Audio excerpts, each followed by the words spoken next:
Sir, మీ బాల్యం, మీ school, మీ తల్లిదండ్రుల వివరాలు క్లుప్తంగా తెలియజేస్తారా? తల్లిదండ్రులు ఇద్దరు ప్రైమరీ స్కూల్ టీచర్స్ అండి. అప్పట్లో తాలూకా బళ్ళు అనేవాళ్ళు. సో నూజివీడు తాలూకాలో వివిధ గ్రామాల్లో వాళ్ళు వర్క్ చేశారు. అట్లా వర్క్ చేసే టైంలో మా అన్నయ్య గారు ఒక ఊర్లో వర్క్ చేసినప్పుడు, నేను ఒక ఊర్లో వర్క్ చేసినప్పుడు పుట్టాం. నేను పుట్టింది మీర్జాపురంలో, కృష్ణా జిల్లా మీర్జాపురం. తర్వాత నాకు ఊహ తెలిసింది ముక్కల్లుపాడు అనే గ్రామంలో. అక్కడే 3వ సంవత్సరంలోనే నన్ను బళ్ళో వేసేశారు. అక్కడ తర్వాత అన్నవరం అని పక్కన ఇంకో గ్రామం, అక్కడ ప్రాథమిక విద్య 5వ క్లాస్ వరకు చదివాను. 5వ క్లాస్ మధ్యలో ఉండగా అనుకుంటా నూజివీడు ట్రాన్స్ఫర్ అయింది.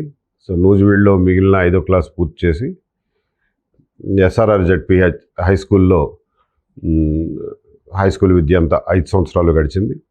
ఆ తర్వాత DAR కాలేజీలో ఇంటర్మీడియట్ 2 సంవత్సరాలు గడిచినాయి. ఆ తర్వాత ఇంజనీరింగు, మాస్టర్స్ ఇవన్నీ మామూలే. మీరు మంచి రచయిత కూడా అంట కదా? మీరు వేరే పేరుతో తెలుగులో సాహిత్యం చదవడం చిన్నప్పటి నుంచే అలవాటైంది. అంటే సీరియస్ సాహిత్యం కాదు, లైట్ సాహిత్యం. నా ఎదరగొడి సులోచనారాయణ గారి నవలలు అలాంటివన్నీ. మా ఊరు గ్రామంలో కూడా చిన్న లైబ్రరీ ఉండేది, అందులో పుస్తకాలు ఉండేవి. ఆ పుస్తకాలు ఎవరో చదివేవాళ్ళు కాదు, ఎవరో వాడేవాళ్ళు కాదు వాటిని. ఉన్న విజయలక్ష్మి గారు అని చెప్పి అప్పట్లో ఒక సిరీస్ ఆఫ్ బుక్స్, నావెల్స్ రాశారు. అవి మొత్తం చదివేశాను. అలాగే నూజివీడు లైబ్రరీకి హై స్కూల్లో ఉన్నప్పుడు లైబ్రరీకి వెళ్ళి బుక్స్ అక్కడ కూర్చొని చదవడం, బారో చేసుకుని చదవడం కూడా అలవాటు అయ్యేది. అలాగే అద్దెకి తెచ్చుకుని డిటెక్టివ్ నవలు చదవడం కూడా అలవాటు. ఆ రకంగా కొంచెం రీడింగ్ హ్యాబిట్ చిన్నప్పటి నుంచే ఎందుకో వచ్చింది. అది పెద్ద అయిన తర్వాత కూడా కంటిన్యూ అయింది. పెద్ద అయిన తర్వాత తెలుగుతో పాటుగా ఇంగ్లీషు లిటరేచర్ చదవడం కూడా అలవాటైంది. దానివల్ల ప్రాబబ్లీ తెలుగు మీడియంలో చదవడం వల్లేమో ఇంటర్మీడియట్ వరకు తెలుగులో రాయడం కూడా కష్టం అనిపించదు. అందుకని అప్పుడప్పుడు రాస్తుంటారు. మీరు అంతకుముందు పత్రికల్లో మీ కలం పేరుతో మీరేం తెలవకుండా ఏంటది రాసింది? మేధో మదనం అని ఒక శీర్షికన మొదట వారం, ఆ తర్వాత 15 రోజులకు ఒకసారి ఎడిట్ పేజీలో ఆర్టికల్ పంపించేవాడిని. అవి కాంటెంపరీ ఇష్యూస్ మీద, జరుగుతున్నటువంటి సంఘటనల మీద, దాన్ని ఒక ఐడియాలజికల్ వ్యూ పాయింట్ నుంచి చూసి దాన్ని ఐడియాలజికల్గా అనాలిసిస్ చేసి free market ideology, ledger-fair capitalist ideology, individual rights ideology, ఇలా దృష్టికోణంలో చూసి వాటిని అనలైజ్ చేసి నా అనాలిసిస్ రాసేవాడిని. దాన్ని చాలామంది వామపక్ష రచయితలు, వామపక్ష సిద్ధాంతకర్తలు చాలా తీవ్రంగా వ్యతిరేకించేవాళ్ళు. వ్యతిరేకించి వాళ్ళు కూడా వ్యతిరేక వ్యాసాలు అందులోనే పబ్లిష్ చేసేవాళ్ళు. దానికి సమాధానంగా నేను ఇంకొక వ్యాసం రాసేవాడిని. So it was a very exciting intellectual journey for 4 years. మీ కలం పేరు ఏంటి సార్? జాహ్నవి. మీరు పోలీసు సేవలోకి రాగానే, అడుగు పెట్టగానే మీకు ఎదుర్కొన్న మొట్టమొదటి సంఘటన అంటే రెగ్యులర్ ఏఎస్పీగా ఉద్యోగం చేసిన రోజుల్లో మేజర్ సంఘటన జరిగింది బాబ్రీ మసీద్ డిమాలిషన్ 1991-92 December 6th.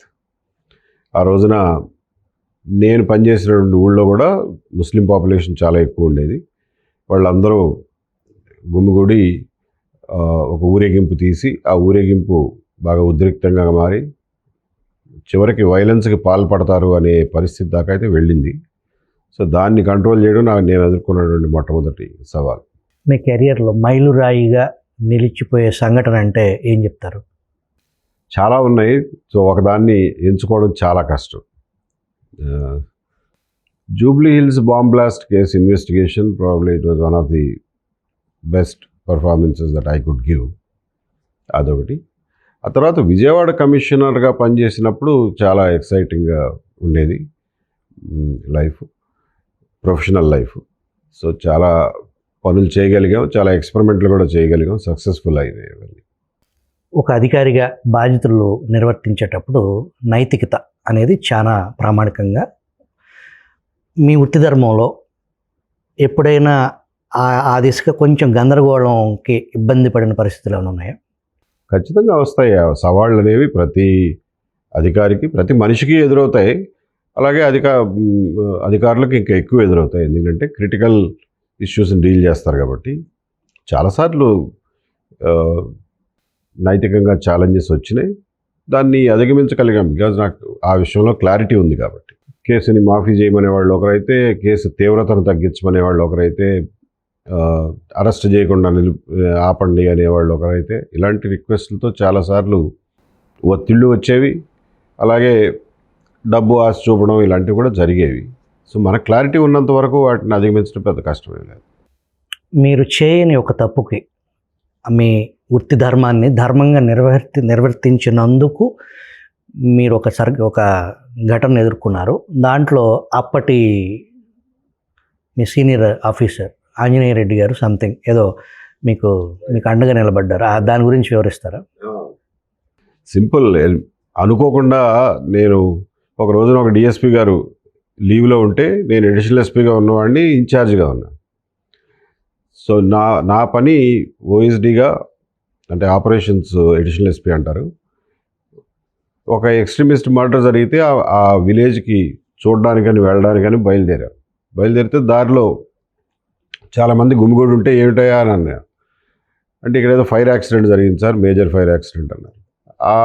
ఆ రోజు వరకు నేను దానికి డిఎస్పీని కాబట్టి బాధ్యత ఉంది కాబట్టి దిగెళ్ళి లోపలికి వెళ్ళి చూస్తే అది కల్పితమైనటువంటి ఫైర్ యాక్సిడెంట్ అనేది అర్థమైంది. కావాలని చెప్పి క్రియేట్ చేశారనేది క్లియర్గా కనిపించింది. సింపుల్ చీటింగ్, ఇన్సూరెన్స్ చీటింగ్, అదేం పెద్ద హత్య కేసు ఏం కాదు. సో ఆ కేసుని సరే డిఎస్పీని కదా నేనే టేకప్ చేసి, because it's a major crime, major incident, crime కాదు కానీ మేజర్ ఇన్సిడెంట్ కాబట్టి నేనే టేకప్ చేసి వీడియోగ్రాఫర్ని వాళ్ళని రప్పించి ఇదిగో ఇది ఇట్లా క్రియేట్ చేశారు అనేది ప్రూవ్ చేయడం కోసం ఎవిడెన్స్ కలెక్ట్ చేసి స్టేట్మెంట్లు అవన్నీ నా చేత్తోనే రాసి వాళ్ళు చేసినటువంటి చీటింగ్ చేయడానికి ప్రయత్నం చేసిన దాన్ని బట్టబయలు చేసి రికార్డు మీదకి తీసుకొచ్చి అరెస్టులు చేశాం. నేనేదో సింపుల్ కేసు, మామూలు కేసు, కాకపోతే మా కింద వాళ్ళకి వదిలిపెడితే ఏం చేస్తారోలే, డబ్బుతో కూడుకున్న వ్యవహారం కదా అని చెప్పి నేనే హ్యాండిల్ చేసి దాన్ని అరెస్టుల వరకు తీసుకెళ్ళిన తర్వాత అప్పుడు తెలిసింది ఆ అరెస్ట్ అయిన వాళ్ళలో ఒకటో ఇద్దరో అప్పటి ప్రధానమంత్రి పివి నరసింహరావు గారి బంధువులకు సంబంధించిన వాళ్ళని, బంధువులో కాదో కూడా గుర్తులేదు. ఇక దాంతో ఆయన తరఫున అప్పట్లో ఒక రాజ్యసభ మెంబర్ ఉండేవారు పివి నరసింహరావు గారి ఫ్యామిలీ నుంచి. అలాగే పివి నరసింహరావు గారి ఫ్యామిలీలో ఒకళ్ళిద్దరు పీసీసీలో ఉండేవారు. సో వాళ్ళందరూ అప్పటి చీఫ్ మినిస్టర్ మీద ఒత్తిడి తీసుకొచ్చారు. చీఫ్ మినిస్టర్ విజయభాస్కర్ రెడ్డి గారు. ఆయన పాపం తట్టుకున్నంతకాలం తట్టుకున్నారు ఒత్తిడి. తట్టుకోలేని టైంలో నన్ను అక్కడి నుంచి ట్రాన్స్ఫర్ చేశారు.